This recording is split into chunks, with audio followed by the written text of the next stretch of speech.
Celebrity apologists overwhelmingly describe the author of Luke's Gospel and the book of Acts as a master historian, someone so precise in reporting detailed facts that it gives reliability to everything he wrote.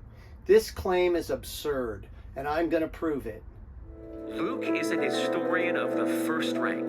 Not merely are his statements of fact trustworthy, he is possessed of the true historic sense. In short, this author should be placed along with the greatest of historians. Another famous scholar, A.N. Sherwin-White, went on to say, "For Acts, the confirmation of historicity is overwhelming. Any attempt to reject its basic historicity must now appear absurd." These common Christian comments are nothing but a bait and switch, propaganda of the first rate. What is overwhelmingly clear is Luke did not understand the workings of the natural world. He was superstitious, and he believed sorcery could alleviate medical and psychiatric problems. Luke wrote multiple verses that God's heaven was an actual physical place located just above the clouds. In order to understand Luke's mistakes, we have to go all the way back to the Old Testament. Leviticus chapter 12 explains the purity ceremonies related to childbirth. The ancient authors believed that childbirth caused a woman to be unclean and required a period of religious quarantine. After the quarantine, a priest made atonement for the new mother by slaughtering a lamb and a pigeon. In Jesus' birth narrative, Luke acknowledges these ceremonies and refers to them as a requirement. Luke's affirmation that killing animals and birds is a required part of childbirth is void of any actual reality and should be dismissed as ignorant superstition. Christians identify Luke as a doctor. In Acts chapter 19, verses 11 through 12, Luke writes, "God did extraordinary miracles through Paul so that even handkerchiefs and aprons that touched him were taken to the sick and their illnesses were cured and evil spirits left them." Curing illnesses and driving out evil spirits with handkerchiefs is not medicine. It is useless sorcery. In Acts chapter 13, Elymas is defeated by Paul in a battle of sorcery. In Acts chapter 19, Luke writes a story about Greek and Jewish sorcerers burning their scrolls, which increases the power of the gospel. Luke depicts sorcery as a useful tool in favor of the gospel, and it's an ineffective tool when used against the gospel. Part of the duties of a police sergeant are to ensure police investigations are conducted within the law and are documented in professional reports. Let's examine the famous introduction of Luke's Gospel to the snapshot summary at the beginning of a modern police report. First, we'll start with the summary. Because of public interest, I was assigned to investigate the resurrection of Jesus of Nazareth. I began the investigation on July 1st to 0034. 17 persons were personally interviewed, including Mary Magdalene, Jesus' mother, Jesus' aunt, 11 of Jesus' apostles, Joseph of Arimathea, and Nicodemus. The investigation included a forensic examination of Jesus' crucifixion site and a Jerusalem tomb owned by Joseph of Arimathea. Investigators were assigned to canvass appearance locations in Jerusalem, Bethany, and Galilee to find witnesses and evidence. All interviews and supplemental reports are located in the investigation file. The statement of Mary Magdalene. On July 12th, 0034, I located Mary Magdalene in the town of Magdala. Magdalene agreed to be interviewed, and we spoke in the courtyard of her residence. Magdalene told me. The police report summary states what is being investigated and exactly who was interviewed and what scenes were forensically examined.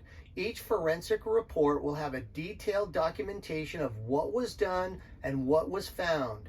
Each witness interview identifies the individual person interviewed and what they personally said. Now let's compare that to the famous introduction in Luke's Gospel, chapter 1, verses 1 through 4. Take a minute to pause the video and read through the introduction at the beginning of Luke's Gospel. The first question that I have is, who are the many drawing up an account? Luke provides no identification at all. How are things handed down, and who are the first eyewitnesses? Luke leaves the identity of the first eyewitnesses to speculation. How was everything carefully investigated? Luke does not say, and we don't know. The last sentence, so that you may know the certainty of the things you have been taught, demonstrates Luke is not an objective investigator writing an unbiased report. He wants you to believe. When people want you to believe something, they tend to exaggerate. They create a better story that is not necessarily true. As a retired police sergeant, I find Luke's introduction vague and it leaves important questions unanswered. We are left to speculate if he even spoke to anyone at all, what documents he reviewed, what the time frame of his investigation is, or where it even took place. Any celebrity apologist claiming that this introduction demonstrates Luke's proficiency and prowess as an investigator is simply wrong. The brunt of Christian priestcraft related to Luke's credibility are the number of times he knows accurate facts. He understands the names of local leaders and their titles. He accurately reports sea routes and sailing ports. He knows geographical terrain features and the names of villages, including landmarks within those villages. Luke knows a lot of accurate facts, but these facts are all mundane. They are the things that a well-educated person of importance would have known. Christians don't examine the facts that Luke would not have known, the things that he would not have understood, but that we clearly understand today. Modern humans routinely travel in jet airliners at 30,000 feet and have a scientific understanding of the sky. Luke's understanding of the sky was based on ground-level, first-century knowledge, which caused him to make elementary errors in his miracle stories. The Ascension of Jesus is a good example. To understand the mistakes in Luke's Ascension story, we have to go all the way back to Genesis and the story of creation, specifically God making the firmament. So God made the firmament and separated the water under the firmament from the water above it, and it was so. God called the firmament sky. The ancient authors of Genesis thought that the sky was a dome and that this dome held the waters above. And when ancient people were looking up at the sky, they would see the color blue and they thought that that was the water being held up by the firmament. Occasionally, the firmament would allow the water to seep through, making rain. Above this dome was God's dwelling place, heaven, where God lived. This mistaken belief is seen throughout the Old and the New Testament. There's a story about it in Genesis, the famous story of the Tower of Babel. According to the story, the people are trying to build a tower that would reach the heavens. God comes down to see what the people are doing, and he becomes alarmed because of increases in human ability. God resolves his alarm by confusing the people's languages so they can't understand each other. This effectively stops the construction of the Tower of Babel. One of the most famous logos in all of Christendom was inspired by this mistaken belief from Luke's Gospel. As Jesus was praying, heaven was opened and the Holy Spirit descended on him in bodily form like a dove. And a voice came from heaven, "You are my Son, whom I love. With you I am well pleased." These ancient stories in both the Old and New Testament have convinced Judeo-Christian cultures that God lives above us in the sky. We literally see this belief everywhere. Cross in, Shaw! Wow! 3 goals for the United States!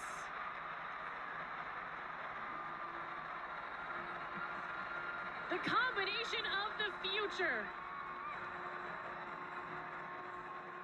There is nothing above the clouds except freezing empty space. There is no firmament. There are no voices, and God's throne is not there. Jesus' ascension into heaven and sitting at God's right hand is mentioned in the forged ending of Mark's Gospel. Luke's Gospel mentions the ascension in a single sentence. John's Gospel alludes to a pending ascension which has not yet occurred. Matthew's Gospel does not mention the ascension at all. Paul's epistles clearly depict a belief that Jesus rose from the dead and went up to heaven to sit at God's right hand. We do have multiple authors writing about Jesus going up into heaven to be with God. However, the actual event of Jesus' ascension itself is only depicted in the book of Acts. In the book of Acts, Jesus takes his disciples outside and talks to them about spreading the gospel through the ends of the earth. Then Luke writes this: after Jesus said this, he was taken up before their very eyes, and a cloud hid him from their sight. They were looking intently up into the sky as he was going. Then suddenly 2 men dressed in white stood beside them. Men of Galilee, they said, why do you stand here looking into the sky? The same Jesus who has been taken from you into heaven will come back in the same way you have seen him go into heaven.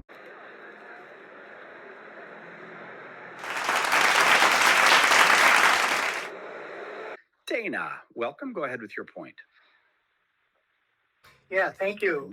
The question is kind of occasionally use Hannibal crossing the Alps as kind of a way to defend the gospel's reliability. I personally don't think this is a fair comparison because Hannibal crossing the Alps, although a difficult military task to accomplish, involves no miracles and something that's been done, tens of thousands of years by traders, military units, migrants, whereas the gospel stories and the book of Acts, they have a lot of different miracles in them. And so I don't really find that a fair comparison to say, Hannibal crossing the Alps is commensurate with, let's say, Jesus' ascension into heaven as described in the book of Acts. Okay. So I like the story of Hannibal crossing the Alps. And it's not just that he crossed the Alps, but that he crossed the Alps with war elephants. And I'm not aware of anybody else who has accomplished that feat before or after Hannibal. It's possible, but I'm not aware of anybody else who did that. So Hannibal, leading the Carthaginian army, he did that in 218 BC, around the year 220, 218 before Christ. So that's all I'm trying to do, Dana, is just to try to find analogous, unique events and compare where I think there's a discrepancy where people are more willing to believe elements of secular history that have worse historical evidence for them than elements for the Gospels. I think, though, what you bring up about the element of miracles, whether we can believe in them or not, you're correct. I'm not going to be able to find a parallel miracle that atheists say, yeah, that's the standard, because they deny all the evidence for them. It's going to be more of a philosophical argument there. So that's a start on that. Do you see where I'm coming from? Can I make a point? Yeah, no, I get it. But I'm not going to just discount miracles. The pioneers taking wagon trains over the Rocky Mountains is also kind of unique, but it's doable. There's no miracle involved. Whereas if we look at, let's say, Jesus' ascension into heaven as described by Luke, it's clearly a historical claim. The apostles watched Jesus, with their very eyes until he's hidden from sight by a cloud. This miracle is based on an ignorant understanding of the natural world. There is nothing above the clouds. But Luke clearly believes that there's a heavenly realm above those clouds. He writes about it multiple times in the book of Acts. So we have an average, not an average event, people crossing mountain ranges, a very non-miraculous event that is unusual. And we compare that to a miraculous event that is actually based on an ignorant understanding of the natural world. I don't think those are fair comparisons. But many other miracles like the resurrection, even the ascension, I would say it doesn't necessarily betray a false view of the world. It's Jesus. One could say Jesus is accommodating the disciples' view of the world that may have been mistaken. And so he's trying to communicate with them. Now he is leaving. He's not going to be around anymore for this period because Jesus would apparently be able to appear and vanish, walk through locked doors. It seemed that Jesus would appear and then disappear and still have a bodily presence. So if he just vanished from sight, the apostles might think, oh, is he still going to come back? Is he still continuing this period of teaching us? That in going up into the clouds may just be an accommodation for them for them to understand, no, there will be no more. This period, this Pentecost period, is not going to continue anymore. Now it is time for you to go and proclaim the gospel. But at the end of the day, Trent is speculating. One could say Jesus is accommodating the disciples' view of the world that may have been mistaken. This self-serving speculation is common. Defenders of the faith have decided that Acts is actual history, thus any problems are resolved with priestcraft speculation. Well, two can play that game, so I'll speculate as well. One lie ultimately requires secondary lies. Early Christians claiming that Jesus rose from the dead would have been faced with obvious questions from skeptical Jews and Gentiles. If Jesus rose from the dead, where is he? You Christians are just coming up with cleverly devised stories. The story of Jesus' ascension is the secondary lie made necessary by the first lie, the lie of Jesus' resurrection. For brevity, I edited my conversation with Trent Horn. The entire unedited version of the conversation can be obtained on the Catholic Answers Lives archives dated March 8th, 2024. The link is below. Trent was very charitable during our conversation and even invited me onto his podcast the next time that he visits California. Luke is a master historian, therefore all his claims can be relied upon as simply illogical. Luke lived in a culture believing mythical ideas of gods living in the sky. Coupled with the need to explain why nobody could produce a living Jesus, the Ascension story was fictionalized, a story completely consistent with the mistaken worldview of the Bible. These stories are not the words of God. They are simply some mistakes of Luke. If you find this video worthwhile and you want other people to hear my viewpoint, please give this video a like, subscribe to my channel, and turn on notifications so that you're aware of when I upload a new project. Thank you very much for considering that, and enjoy your day.